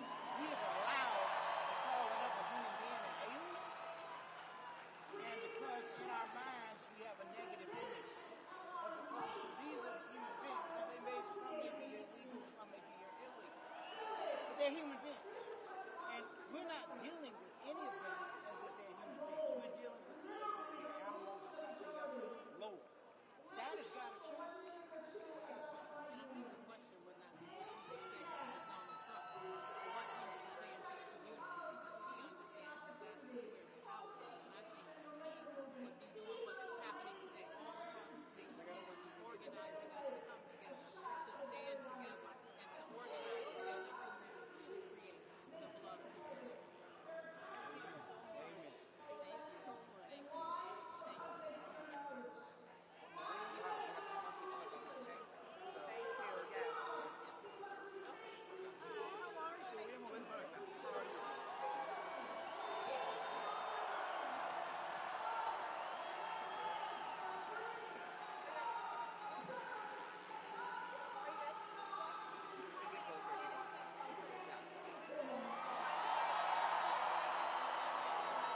Thank you.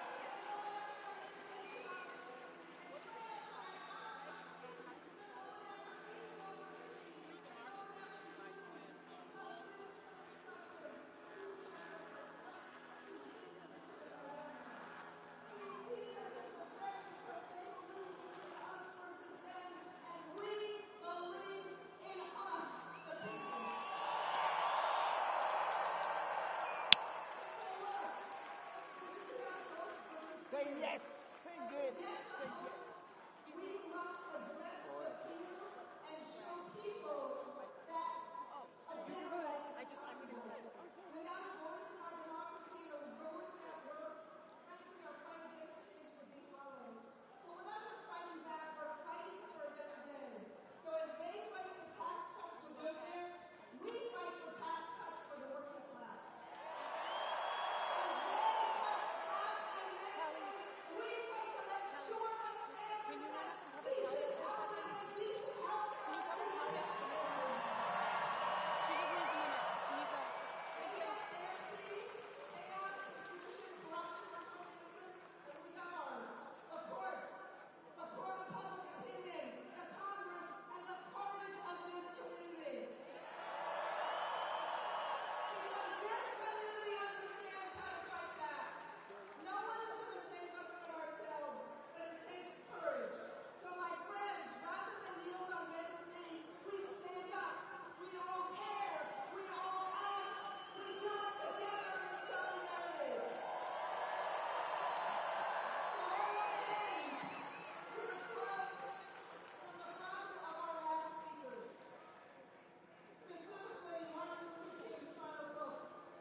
También yo.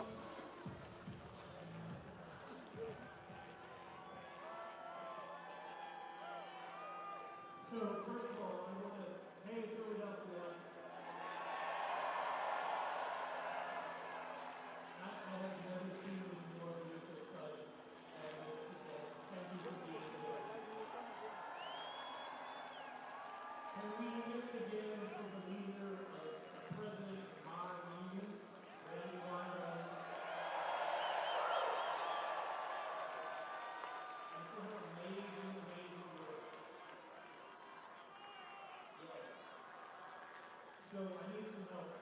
need some help. I have one thing to say to you, and it is no kings, freedom.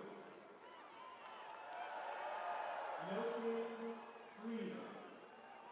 But as Randy says, and she's right, and I know something about authoritarianism, the thing that I know is that it can only be fought together. So I'm going to say no kings, and I want to hear if there's anybody out there who can say freedom. No kings. No kings.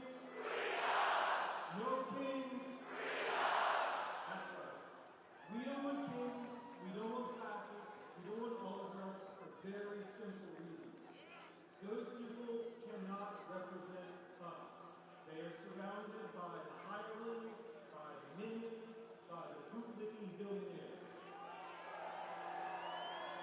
And what they will do and what they are doing is taking away the future, taking away our work, destroying the environment around us, taking away our rights. That is what they are bringing to us. No kings. No kings. No kings. Freedom means hands off. Freedom means no deportations in the streets. Freedom means no violence against peaceful American citizens and everybody in this country. But freedom also means a nature with which we're in harmony.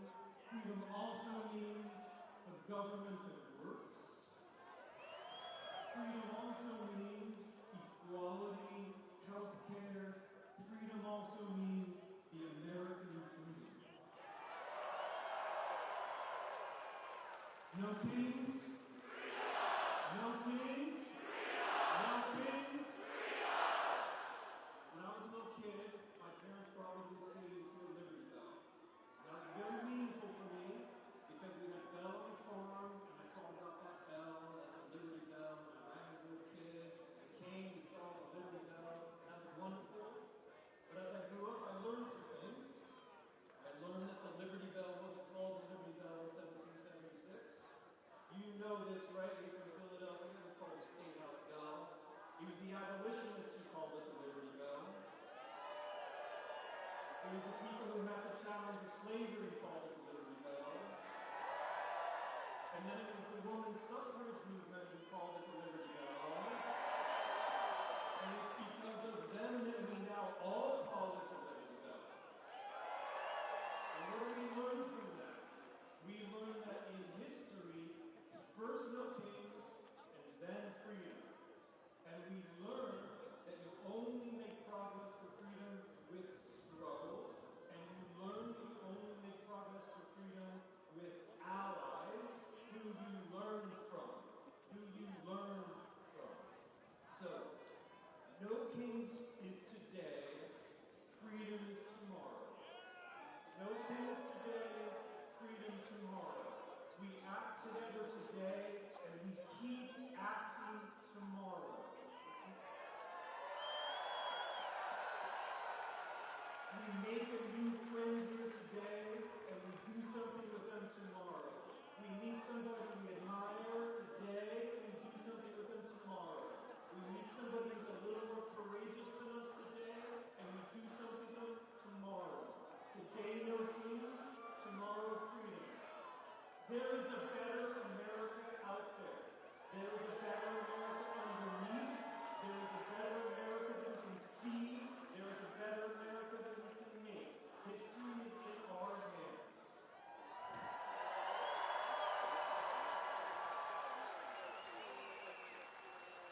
No kings. No kings. No kings. Thank you.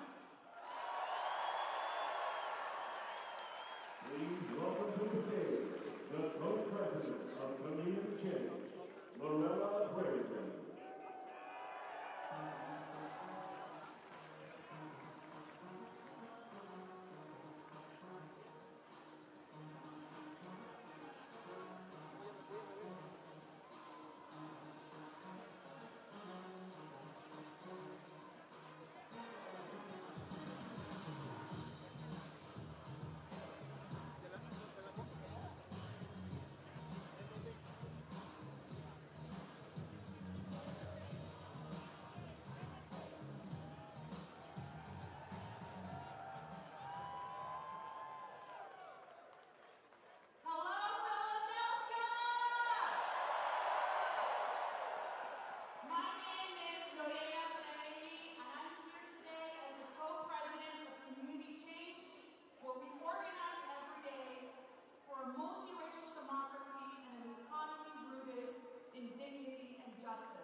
something different.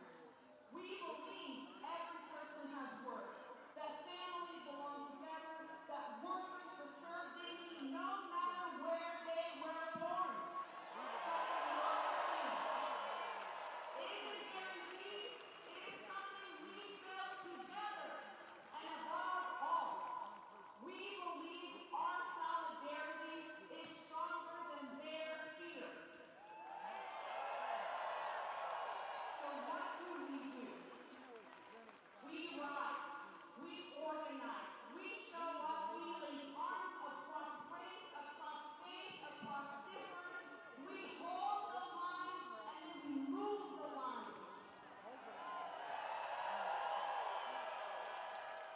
Because we're not just resisting, we are reshaping and rebuilding this country from the ground up. Ahora yo quiero hablar con gente latina.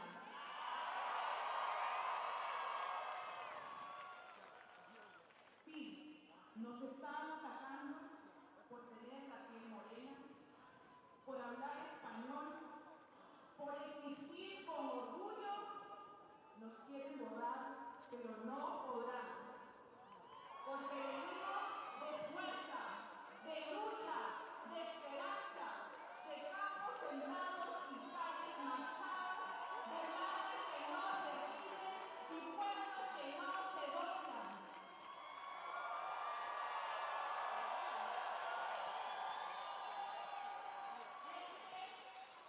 Mi familia latina, este es el momento de unirnos, de alzar nuestras voces, porque aquí estamos, aquí seguimos y no nos vamos. Ni un paso atrás, porque esta también es nuestra América.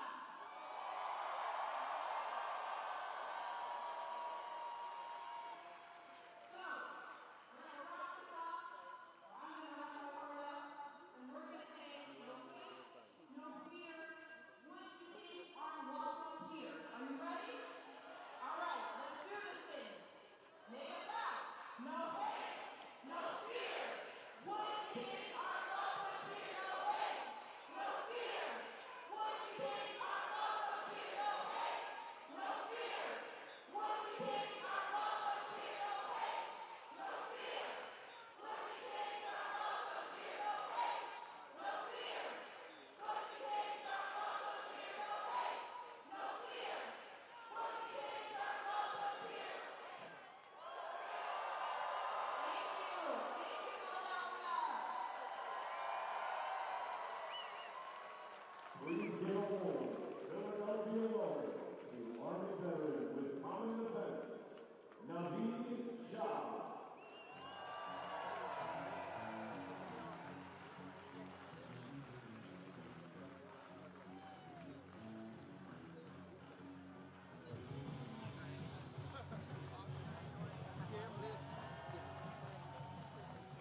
Just a moment.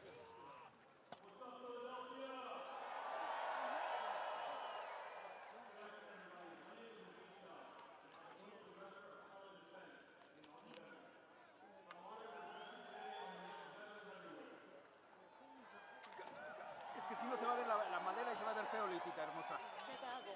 Sí, ahí, dame chance. Déjame dar foco. ¿Ok?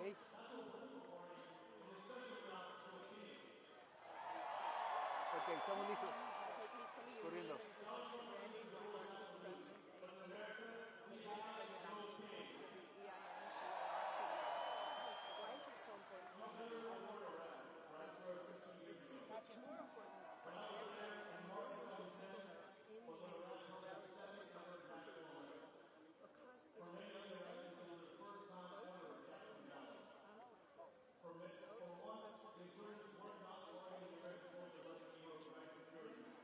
That's more important.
Then on their booth for the parade, like guns and services they need. What's the point of a military parade if you're going to disrespect the troops and their families? 250 years ago, the army that I love was founded by the Continental Congress to stand up against King George. Almost nothing makes me prouder than to say, go army. But today, Trump's birthday parade isn't about patriotism. It's about his power. And here's the truth. In a recent poll that we did, 70% of veterans, including Republicans and independents, are opposed to Trump's birthday parade. Because we know you don't honor the troops by making them fly. And that's why common defense and our veterans are gathered here today and across the country to reaffirm our commitment to the Constitution of the United States. Not a politician, not a political party, and no king. Despite our nation's history of oppression and racism, but the ideals that we took an oath to rise above all of that. When I took my oath to join the Army, I did so because I believe that America stood for something better, and I still do. And that's why it's so important for me to protect this country and this Constitution from all enemies, foreign and domestic. If we want to be the shining city on the hill, then we must set the example. Before we send our troops to promote democracy abroad, we must protect democracy here at home.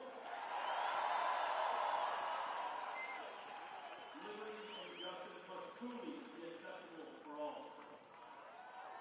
The men and women of our military uphold the oath every single day. And as veterans, we're here to commit to continue upholding our oath. And we call on all members of Congress, left, right, and center, to do the right thing. And the future of democracy depends on them. And it's because of all of you out here, going beyond just today, continue to show up, because this is not just the end, this is just the beginning. Because in America, we have no king.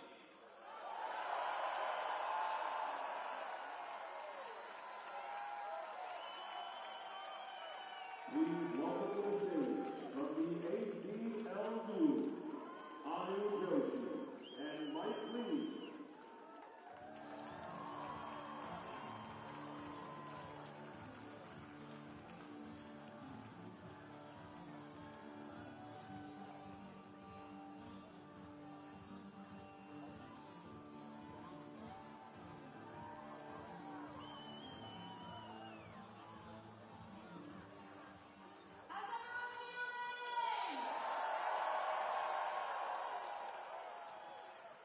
My name is Anu Joshi, and I am with the American Civil Liberties Union.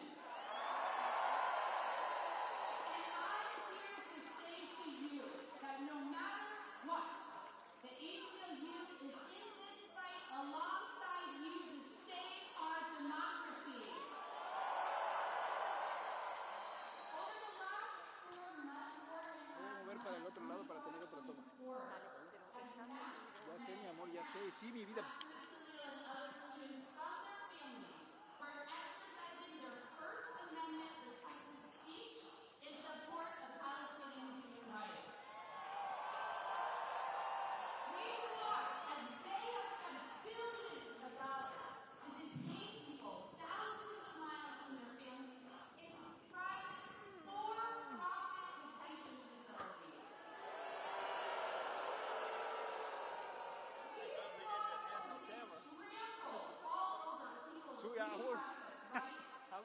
It's very heavy.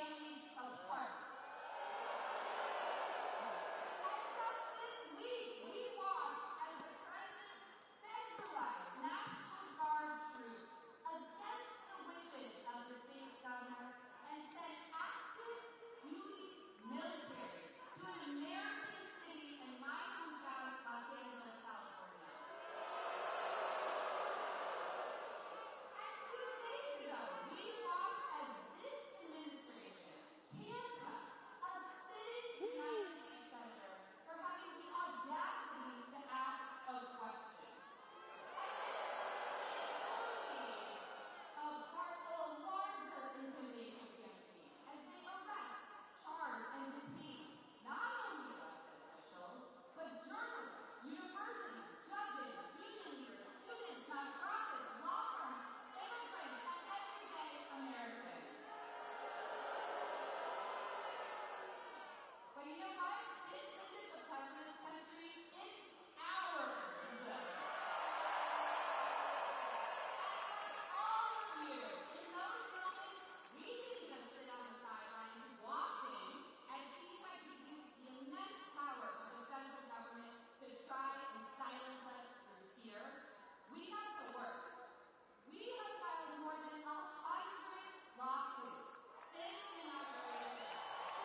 happy democracy.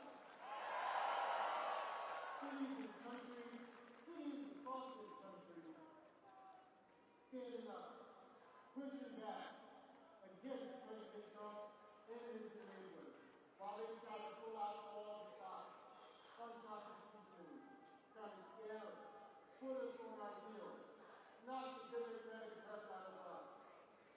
They even trying to do it in billions, threatening, funding cuts that don't include our local policy, deportation without due process. Keep in our streets. But guess what? You must be the wrong city. You see our local government, you see our elected officials, we here to stand up and push back. Cities, as you heard throughout today, we're known for our fighting spirit and our brotherly love. And do not see the whole city people. Let me tell y'all real quick why these are called the rocky steps. It's not because of how many people rock and knock down, it's because of how many times you stood up. Against the odds, he stood up. Stand up, fight back, right? So, when they try to give us a parade, no, he's not gonna say it. They're gonna stand up. Don't give us a statue. That's the chorus. We love the grind. That's why we talk about these steps. That's why we bring our champions to these steps. Because we respect and love the grind. The underdog. It doesn't matter what the odds are. We're here to fight peacefully. And do so in a constitutional way. And that's what it's all about. Last thing, fellas. Last thing. Only love can drive out the hate that we're seeing. I see love here. And just remember, when you're in Philly, sometimes love hurts.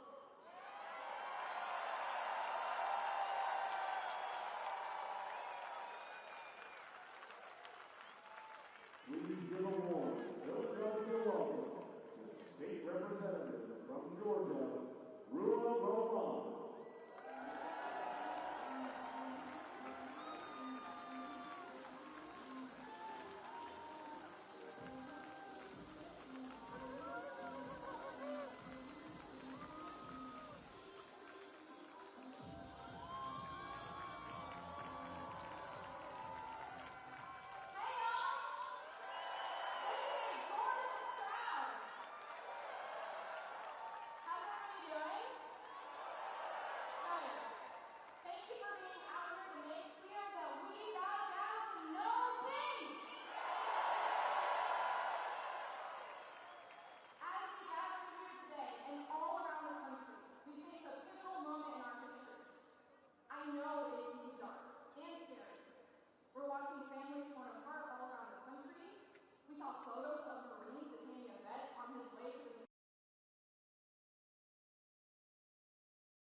puedes decir que voy a cambiar lente, porfa? O sea, voy a tener